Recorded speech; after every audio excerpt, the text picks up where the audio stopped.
السلام علیکم محمود بھائی، کیسے ہیں؟ ماشاءاللہ میں دیکھ رہا تھا کل بھی آپ کا ولاگ زبردست. آپ کام دیکھ کے دل کو بڑی تسلی ہوتی ہے، سکون بھی ہوتا ہے. اب وہ ایسا بندہ بھی کام کر رہا ہے، اور وہ بھی کس لیے؟ لوگوں کے لیے جو پہلی مرتبہ جا رہے ہیں یا پھر جن کو ان چیزوں کا پتہ نہیں ہے. ساری عمر جنہوں نے نارمل اپنی زندگی گزاری ہے، اللہ نے ان کو موقع دیا ہے. تو میرے خیال سے ایک اللہ نے ان کو انعام دیا ہے، اور آپ کی صورت میں بھی اللہ تعالیٰ نے ایک ہمیں انعام بھی دیا ہوا ہے. اللہ تعالیٰ برکت بھی دے. آج صرف دو چیزیں تھی جو میں ڈسکس کرنا چاہ رہا تھا. ایک تو وہ پانی کی بوتل کے بارے میں، کہ پانی کی بوتل وہ لینی ہے جو کہ پانی کو زیادہ کول رکھے. سیدھی سی بات ہے، یہاں پہ عرب کے اندر جو نارمل پانی کی بوتل جب ہم پاکستان میں لے کے پیتے ہیں نا، وہ 10 منٹ بعد آپ کے ہاتھ میں رہے گی نا، وہ پانی پینے کے قابل نہیں رہے گا، وہ نیچے نہیں جاتا. اس کے لیے بہتر ہے کہ پانی کی وہ ایسی بوتل لیں جس کے اندر فوائل پیپر ہوتا ہے، یا سائیکلنگ کے لیے استعمال کرتے ہیں ایسی بوتل ہے جو پانی کو تھوڑی دیر ٹھنڈا رکھے، کیونکہ وہ پانی آپ سے پیا نہیں جائے گا، یہ یاد رکھیے گا. اور دوسری ایک بہت اہم چیز ہے، وہ جیسے آپ مدینہ شریف کے بارے میں بتا رہے تھے نا، تو بہت سارے لوگ کیا کرتے ہیں، میں بذات خود مجھے بھی کہا کہ جی کہ آپ نئی چپل لے لو وہاں پہ اندر چلنے کے لیے، یہ وہ. تو میں نے کہا نہیں، اس کے لیے سب سے بہتر ہے کہ آپ ایک موزے لے لیں. لیدر کے آتے ہیں، آپ فار ایگزامپل موزے ہیں، ٹھیک ہے. موزوں کا وہ اتنا نہیں ہے کہ آپ گھر میں بھی جس چیز سے آپ کو گھر میں قرات آتی ہے کہ آپ ایک نئی چپل لا کے اپنے تکیے پہ رکھ دیں، ٹھیک ہے، یا پہ اپنے والد صاحب کے یا کسی کے گھر والے کے بیڈ پہ رکھ دیں، اپنی بیوی کے بیڈ پہ رکھ دیں، اپنے بیڈ پہ رکھ دیں.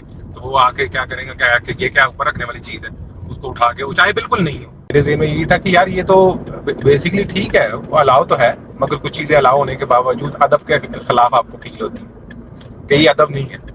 تو اس کا بہترین طریقہ جو میرے ذہن میں تھا وہ یہی تھا کہ کیا نام ہے اپنا، اگر آپ وہ چمڑے کے موزے لے لیں، ٹھیک ہے، اور اس کے اندر آپ وہ تھوڑا سا وہ آ جاتا ہے ایک پاکستان میں کوئی 500-600 کا وہ پیڈ سا اندر آ جاتا ہے رکھنے کے لیے نرم، وہ لگا لیں. تو اس سے کیا ہوگا، ایک تو وہ آپ کا جوتا بھی بن جائے گا ایک قسم کا نرم، اور دوسرا یہ جوتا نہیں لگے گا، وہ موزے کے طور پہ یوز ہوگا. کوئی دیکھے گا بھی تو وہ اپنے ذہن میں کوئی غلط خیال نہیں لائے گا. ورنہ ہم کیا کرتے ہیں، کوئی مسجد میں چاہے صاف جوتے پہن کے، تو ہم کہتے ہیں یہ شرم نہیں آتی ہے، یہ جوتے پہن کے گھوم رہا ہے، چاہے وہ صاف ہی ہو، مگر دیکھنے میں اپنے آپ میں جو ہے نا وہ ادب کے خلاف ہے. تو میرے خیال سے یہ بہتر طریقہ ہے کہ آپ وہ چمڑے کے موزے لے لیں اور اس کے اندر وہ تھوڑا سا پیڈ لگا لیں. آپ جتنا مرضی گھومیں، جہاں مرضی جائیں، ایک تو آپ کے لیے کمفرٹیبل، جوتے سے بھی زیادہ کمفرٹیبل ہو جائے گا، کیونکہ اس کے اندر کل سول مل جاتا ہے اندر رکھنے کے لیے، وہ لے کے رکھ لیں. تو میں یہ سب سے اچھا ہے، میرے ذہن میں آیا تھا، میں نے کہا آپ سے میں شیئر کرتا ہوں. اور ایک اور چیز تھی کہ وہ لوگ کہتے ہیں جی جناب اپنا جب آپ مینا سے عرفات کی طرف جائیں تو آپ نے چھوٹا سا بیگ تیار کرنا ہے، ٹھیک ہے، اس میں تھوڑی سی کھانے کی چیزیں، پانی شانی، ٹھیک ہے، اور وہ رکھ لیں، ٹھیک ہے، چھوٹا سا بیگ ہونا چاہیے. اور چھوٹے بیگ میں کوئی کسی ویڈیو میں نہیں کسی نے بتایا ہوا کہ بھائی وہاں پہ آپ نے احرام بھی، جو آپ ایکسٹرا احرام لے کے گئے وہ بھی ساتھ رکھنا ہے. وہ جی چھوٹا سا بیگ جو پیچھے ڈالنے والا، بس وہ لے لیں کافی ہے. تو بھائی احرام کا مطلب کیا ہے؟ اگر آپ دوسرا لے کے جا رہے ہیں تو وہ کس کے لیے ہے؟ بیسکلی وہ تو آپ کے اسی وقت کام آنا ہے نا. مینا میں تو آپ گئے ہیں، اسی احرام میں گئے ہیں، اگلے دن ایک دن تو آپ کا چل جائے گا. مگر جو زیادہ مشقت ہے وہ تو ہے عرفات میں، اور اس کے بعد مزدلفہ میں جاتے ہوئے آپ کا وہ بو آنا شروع ہو جاتی ہے پسینے کی وجہ سے، وٹاور، یا گندا ہو جاتا ہے، یا رات کو آپ لیٹے تھے. تو مقصد تو وہ ہے نا کہ وہ وہاں پہ کام آئے. تو وہ اگر آپ مینا میں چھوڑ کے چلے گئے تو اس کا فائدہ تو نہیں ہے نا. تو یہ میں اکثر جتنے بھی ہیں سنتا تو رہتا، آپ کو پتا، پھر بندہ دیکھتا ویڈیو، مگر کسی میں بھی ذکر نہیں ہے. وہ کہتے ہیں چھوٹا سا بیگ لے لیں. میں چھوٹا سا بیگ کیوں لے لیں جی؟ چھوٹے سے بیگ کے اندر آپ تھوڑا بڑا لے لیں. ہاں اس میں ایکسٹرا چیزیں نہ ڈالیں، یا پھر ایسے ڈالیں کہ دوسرے کا کام آئے. نیت آپ نے کرنی ہے کہ دوسروں کا کام ہے. میں نے آدھا سے زیادہ سامان جو لیا ہوا ہے میرے بیگ پیک میں، وہ ایسا ہے. بیگ پیک بھی بہت اچھا میں نے لیا ہے، ٹھیک ہے. اور جوتی تو میں نے بہت ہی زبردست لی ہے نا اسکیچرز کی، تاکہ چلنے میں آسانی ہو. یعنی کہ آپ لاکھوں روپیہ لگاتے ہیں ہر چیز کے، اور جو مین چیز ہے وہ ہے جوتی. مجھے جوتی کو تلاش کرنے میں جو میرے لیے پرفیکٹ ہوگی، مجھے 9 گھنٹے لگے. میں اور میری وائف 4 بجے شام کو گئے اور رات کو 12:17 پہ گھر واپس پہنچے، اور لے کے کیا آئے تو اس کے جوتے اور ایک شوز، اور وہ لے کے آئے ہیں جو کہ مجھے کمفرٹیبل، بالکل پرفیکٹ، نہ چھوٹا نہ بڑا، ٹھیک ہے. میں نے کہا یہ حج کا ٹائم نکال دیجیے تو بہت زبردست.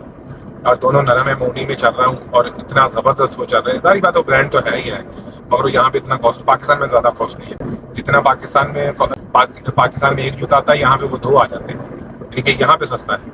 تو وہ میں نے 2 لیے ہیں، اور اس کے بعد 2 بھی میرے خیال سے جتنے پاکستان میں 2 آتے ہیں، یہاں پہ میں 4 لے سکتا ہوں، 5 لے سکتا ہوں میرے خیال سے. وہ اتنے سستے ہیں یعنی کہ یہاں پہ. تو میرا مقصد تھا کہ میں اس کو زیادہ کمفرٹیبل اپنے آپ کو کروں، اور میں نے وہ شوز لیے، وہ جوتے لیے، سلیپر جسے کہہ سکتے ہیں. اور اس کے بعد جو مین چیز ہے وہ یہ ہے کہ ایک میں وہ گن لے رہا ہوں، جو ہوتی ہے نا وہ مساج ٹائپ، وہ اپنے لیے نہیں، تاکہ آپ کو پتا بزرگ ہوتے ہیں یہ وہ تھک جاتے ہیں. کچھ چیزیں زیادہ تر میری وہ ہیں جو میں دوسروں کے لیے لے رہا ہوں. کچھ میڈیسن ہے جیسے آپ کو وہ ڈیکلوفینک ٹائپ، کیونکہ یہاں کا ویدر اور ہے، پاکستان کا اور ہے. سم ٹائم یہ ہوتا ہے کہ پاکستان کے آپ جب میڈیسن کھاتے ہیں تو وہ اس ماحول میں آپ کو وہ اثر ہی نہیں کرتی. اس کی ریزن کیا ہے؟ اس کی ریزن یہ ہے کہ یہاں پہ موسم ہی ڈفرینٹ ہے. وہاں کا ویدر اور یہاں کے ویدر میں بڑا فرق ہے. وہاں کی کچھ جیسے اسٹیپسلز ہیں، وہاں کے اسٹیپسلز کھائیں گے تو اور طرح کی ہے، یہاں کی اسٹیپسلز کھائیں گے تو اور طرح کی. ہاں یہ زیادہ بات ہے کہ یہاں پہ اسٹیپسلز جیسے ہیں وہ بہت کاسٹلی ہیں. وہ ایک پتا آتا ہے جو پاکستان میں 200 کا آ جاتا ہوگا، یہاں پہ وہ کم سے کم پاکستانی 1600-1700 کا ہے. ٹھیک ہے، مگر بات وہی ہے نا کہ آپ نے اپنے آپ کو کمفرٹ کرنا ہے. یہ تو ایک چھوٹی سی مثال تھی، اور جو چیزیں ہیں وہ جہاں تک ہو سکے آپ اس کو کریں. مگر ساشے جیسے وہ ساشے وغیرہ، یہ وہ پانی میں ڈالنے کے لیے لیمبو پانی، یہ وہ سارا اس طرح کے کچھ ہونے چاہیے. اور جو سب سے بڑی بات ایک اور، واٹر بوٹل اور چپل. چھتری تو ڈیفینیٹلی وہ کوئی بھی لے لیں گے تو کام چل جائے گا کیونکہ آپ نے اوپر لینی. مگر واٹر بوٹل ایسی لیں جس میں پانی ٹھنڈا رہے. کیوں؟ میں پچھلے دنوں ایسے گھومنے کے لیے باہر گیا تو میں گرمی تھی تو میں نے نارمل جیسے واٹر بوٹل ہوتی ہے وہ لی. یقین جانے تھوڑی دیر بعد 15 سے 20 منٹ کے بعد اتنی گرمی میں وہ نارمل پانی پینے کو دل ہی نہ کرے، وہ نیچے نہ جائے. کیوں؟ اس کی ریزن کیا تھی کہ وہ پانی اتنا گرم ہو جاتا ہے نارمل بوٹل میں. تو اس لیے وہ جو پلاسٹک کی بوٹلز پاکستان میں آتی ہیں وہ کوشش کریں وہ اس طرح کی لیں جس میں تھوڑا سا وہ ایک ڈالا ہوتا ہے کہ پانی تھوڑی دیر ٹھنڈا رہتا ہے. وہ آپ کے کام آئے گی لوگوں کے. یہ نارمل بوٹل بالکل پانی گرم ہو گیا تو وہ پھر پینے کو بھی دل نہیں کرتا، یہ بھی یاد رکھیے گا.